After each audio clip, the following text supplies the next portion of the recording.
Shown in the figure below is a person climbing a ladder. The ladder is 5 meters long and has a mass of 10 kilograms. The person is standing 1 meter from the bottom of the ladder and has a mass of 80 kilograms. We're asked to find normal forces at the ground and at the wall, and then finally the frictional force at the bottom of the ladder. Because all objects in this problem are motionless, we recognize this as an equilibrium problem. Equilibrium is a variety of a force problem, and the first step in every force problem is to draw a free body diagram. I'll be drawing the ladder because this is the object with the most forces applied to it. The first force we typically deal with is gravity. The mass of the ladder is 10 kilograms, and gravity will act at the center of the ladder in a direction downward. The second force we recognize is the weight of the person. The weight of the person is located 1 meter from the bottom edge of the ladder, and as with any gravity force, is also directed downward. We have two surfaces of contact. The simpler surface of contact is where the ladder contacts the wall. Because the wall is labeled as frictionless, the wall will only produce a normal force, i.e. perpendicular to the wall, and will not produce a frictional force. This normal force we will label N2 in order to be consistent with the labels in the previous part of the problem. Finally, we have to deal with the ground. The ground is a contact force, and as a result, it will certainly have a normal component perpendicular to the ground that we'll call N1, and additionally it will have a frictional component. Now, since the system is not moving, this will not be kinetic friction, but will instead be static friction. The formula that you might remember for static friction says that static friction is less than or equal to μs times the normal force. When I climb a ladder, I sure hope that the friction is less than the maximum it could achieve, because otherwise, with the smallest change, the ladder will slip out from underneath of me and I'll be injured. So, since we believe that in this problem the static friction will be less than μs times the normal force, we cannot substitute in μs times the normal force for the friction, but instead we must just put in a variable, and that variable I'll call F subscript S. This completes the entire free body diagram for our ladder. Two gravity forces and two surfaces of contact, one of which has a normal and friction, the other of which has simply a normal. Looking at this diagram, we can see that a Cartesian coordinate system will be easiest if it is directed horizontal and vertical, because every force in the problem is either horizontal or vertical, meaning the x and y equations will be simple. We'll also need to deal with a rotational equation involving torques, and that one we need to make a decision. Since the object is not rotating, we need to decide around which axis the object is not rotating. This red dot will be placed at that axis. We can see that advantageous axes would include at the top, meaning that the normal force N2 would have a radius of 0 and not appear in the equation, or the presumed pivot point could be placed at the bottom, meaning that both the normal force N1 and the frictional force F subscript S will not appear in the equation because they have a radii of 0. Leaving two of the three unknowns out of our torque equation will be extraordinarily advantageous. Our torque equation will have one and only one unknown, and we'll be able to solve for that very easily. This is how we'll proceed.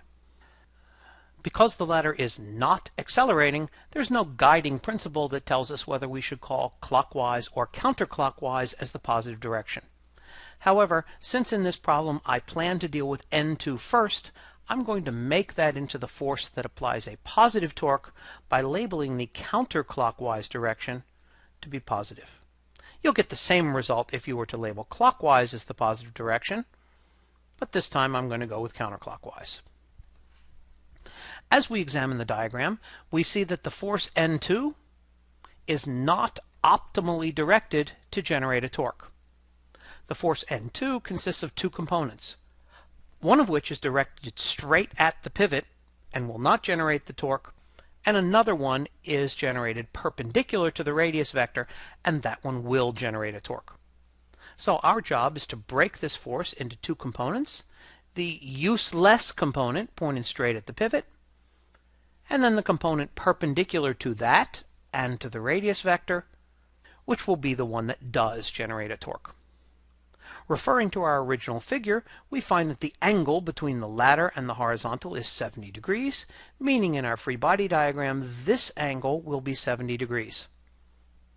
By the principle of alternate interior angles, we recognize that the 70 degrees will be here in the triangle for the normal force N2, meaning that the useless component of N2 is N2 times the cos of 70 degrees, and the useful, in terms of making a torque, component of N2 is the side opposite to the 70 degrees and is therefore N2 times the sine of 70.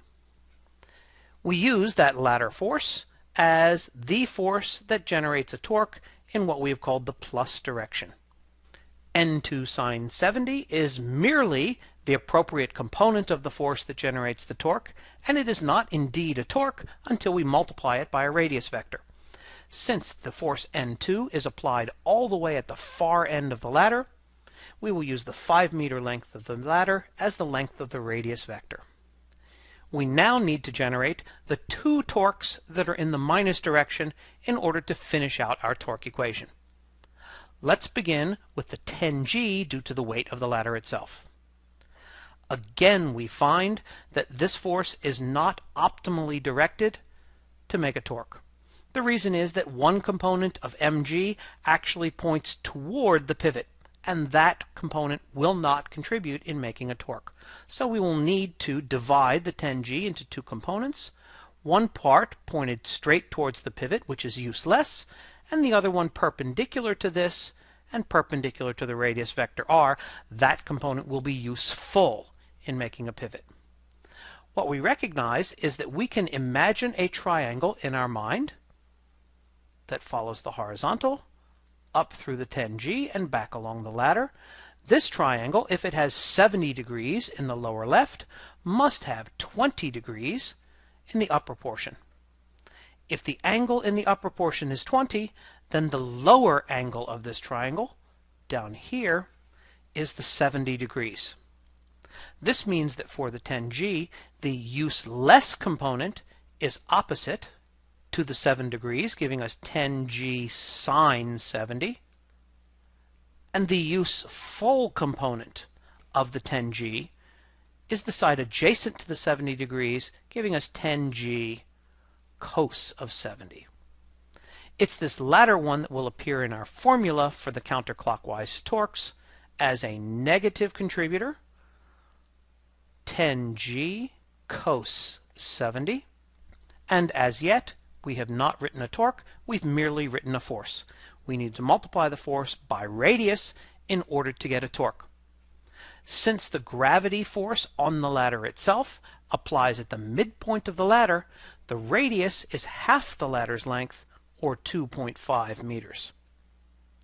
Finally, we need to take components of the 80G.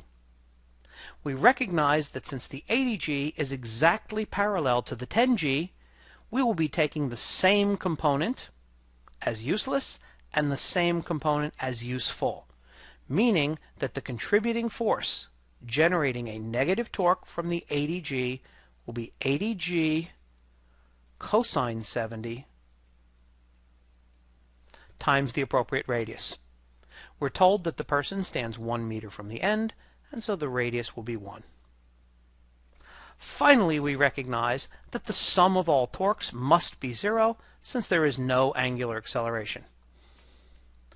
Although we did have to spend a few moments taking components of the normal force N2 and both of the two gravity contributors, we find nonetheless that this equation is rather simple because it has one and only one unknown.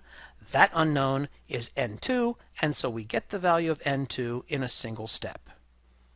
N2 is 10G cos 70 times 2.5 plus 80G cos 70 times 1 divided by sine 70 times 5, giving us the result 74.9 newtons. This result is in fact the solution to part B of our problem. To get A and C, we'll need to analyze the linear coordinates. Here, we've reproduced the free body diagram with the absence of all those extra notations that were necessary to take components of forces for the torques. We see, as we remember, that this is a very simple diagram in Cartesian coordinates, and we'll analyze the x direction first. We'll call to the right positive, so that the force of static friction is positive. The normal force N2 is negative. We know the result for that was 74.9. And as we expect, the sum of forces in the x direction is 0 without any acceleration there, meaning that the force of static friction is the same as the normal force N2, which is 74.9 newtons. Finally, we analyze the y direction, and we find that if we label up as the positive direction, N1 will be the positive force contributor, 10G and 80G will be the negative contributors. The sum of the forces in the y direction is equal to mass times acceleration. Having no acceleration, this is 0, leading us to a result of N1 is 90G, or 882 newtons.